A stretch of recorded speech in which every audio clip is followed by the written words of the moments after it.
When I was a little kid, I'd always get confused by my mom's decisions. There'd be a TV that she wanted to buy, and she'd go ahead and buy it while knowing that there's a TV, say, $10 on sale across the street.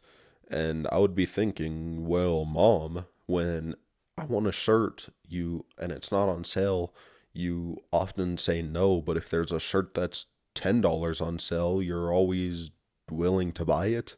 So why doesn't this apply to the TV? Why is it that $10 off a $200 item means less apparently than $10 off of a $20 item? You're still saving the exact same amount. You're just neglecting the money because it's a lower percentage. And most of you watching this video, or even my mom in that case, would agree with me. They'd be thinking, yeah, well, that really doesn't make too much sense. But recently, I've thought about it even more, and I'm starting to think, well, maybe it does make sense. Maybe the reason behind that, the reason humans don't weigh $10 off as important when it's a more expensive item is because they value that more expensive item more. There's normally a catch or a caveat when you are getting something for a cheaper price. So if you're spending that amount of money, you don't want to go cheap and have some sort of consequence because of that. And I think this is the thought that's in most people's subconscious mind that they can't realize or they don't see. My point of telling you this story is all my life I've been an extremely logical person. And because of that, I thought might as well make a video on that and what exactly goes through my head that makes me extremely logical. Why is being logical beneficial and how it could apply to your life? Steps to still be logical under pressure. So if you're interested in that topic, this is the video for you. Now, first off, why exactly does being logical matter and should everybody be logical? Well, logic matters because it allows you to have better insights on situations, it allows you to adapt better, and it allows you to just have overall a more successful outcome in whatever you are going about in your life. But should everybody be logical? I certainly don't think that everybody should be logical. And why is that? The opposite of logical is emotional. And when people think of logical and emotional, they often think of a masculine brain versus a feminine brain. And a more emotional brain is going to seem more caring. It's going to seem closer to people. People are going to be able to relate and feel a relief in stress or just a benefit in their life from being around that emotional person, while a logical person is going to provide value through better insights on situations. So an emotional and logical person work really well together because one is going to be able to boost the production or the ability that the logical person is outputting, and then the logical person is going to be able to support that emotional person. So if you never understood why it's important to have a polarized relationship and why that actually helps, there's the best explanation I can give you. And then one other thing about being emotional, it's a blessing with children. Children need to be understood more. And if you're overly logical, being logical is something you mature into. Children are emotional, so they need to be understood by somebody. So that's why women are considered much better than men with kids because they could be loving and more caring in general. I'm not saying we can't be loving, but I do believe that women are better caretakers than men. So I said that, and you still think you want to be a logical person. You still want to become more masculine, be able to understand situations better.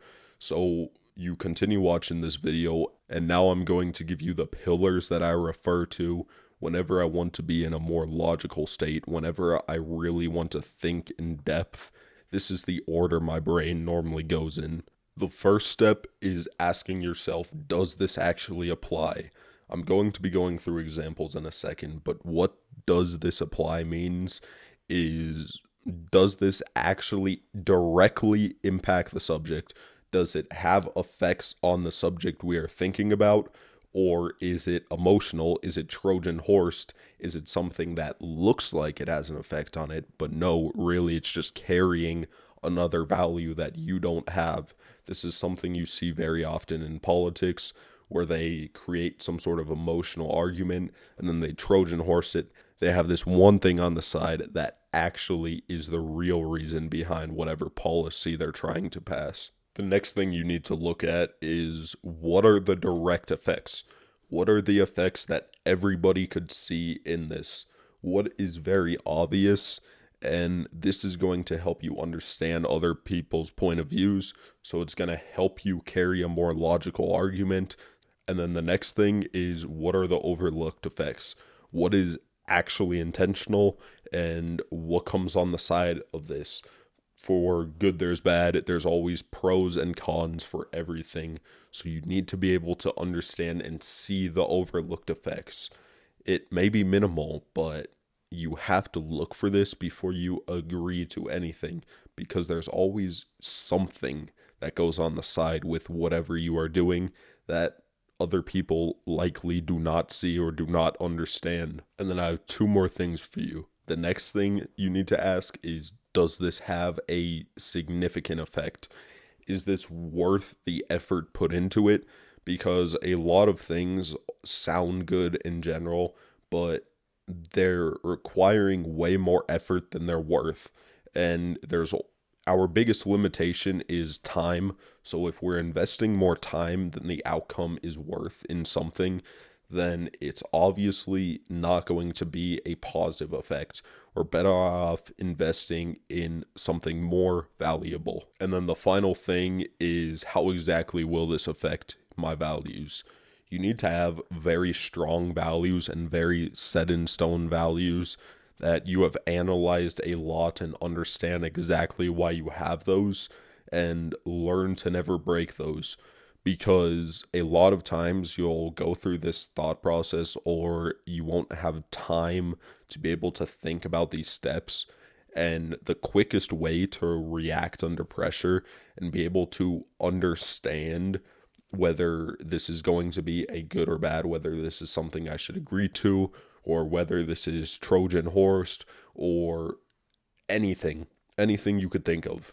This is going to allow you to, on the spot, be able to say yes or no, yes, I like this, or no, I don't like this. My first example for you is something that's going on in the US that a lot of people talk about, and it's illegal immigration.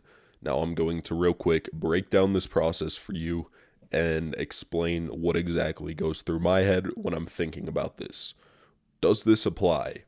Well, yes, it has impacts on things. It does change things, or else there wouldn't be a border. That's the reason why there is a border, because it does apply. Now, what are the direct effects of legal immigration?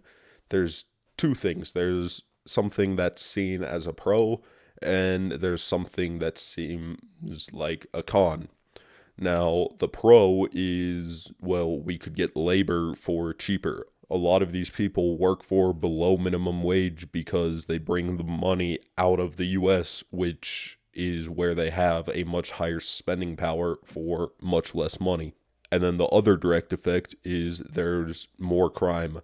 When somebody isn't documented, or they could easily just leave the US when they commit a crime, and there's much lower risk associated with that crime, obviously crime rates are going to be higher if illegal immigration is occurring in an area. And then what exactly are the overlooked effects that people aren't seeing as much? The first thing is that it's threatening democracy, because illegal immigrants are overwhelmingly democratic, and the highest influence illegal immigration has on anywhere is swing states specifically. It's impacting the polls to be much more democratic. If you send 30,000 people who are democratic to a swing state, obviously that state is going to become democratic. Something I found interesting is apparently in California now, you're not allowed to ID the person who's voting. So if you can't prove the person, if the person doesn't have to prove that it's them, then how do you think illegal immigration is going to affect this, specifically in a state with very high illegal immigration? And then the other effect is if you're paying people who are illegal immigrants to work labor for less money, and the reason they're willing to do that is because they're taking the money outside of the US, it's actually harming the American economy. America isn't keeping that money within its system, so it's not going to continue circulating and be a spending power for several people within the US. If I if I get paid by my boss and I go spend that money at a store and then that store pays their employees, that money is going to keep circulating and keep funding things within the US to keep things going, to keep production and people's lives stable. Now, if I pay an illegal immigrant and they take that money outside of the US, that's it's just gone. It's no longer going to benefit anybody here. Now on to please and what exactly my issue is with please. Now, let's say somebody has an issue. You never say please. Why don't you do that? Now, we're going to first go into, does this apply? Yeah, it obviously applies. Yeah, there's obviously a reason people want you to say please when you're making a request of them. So what are the direct effects? The direct effects is the person feels your gratefulness, the person feels happy, and that's simply the only thing most people see out of it. And then what are the overlooked effects? I have two issues with please. The first issue is when you say please, you're immediately removing the assertiveness of whatever you are saying. You're making it seem more optional within the person's head. And a lot of times, me at least, when I'm saying something, it's something that needs to be done. It's not optional, it's just something that needs to happen. Do this, it needs to be done. And then the person gets offended. Why didn't you say please? Well, because it's getting done either way. You're doing it whether I say please or not. So there's not a reason for me to express gratitude towards you for that. But my other issue is where I actually do express gratitude.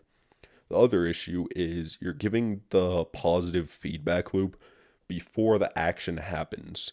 I am an extremely thankful person. Everybody has told me that. I'm very quick to say thank you to anything.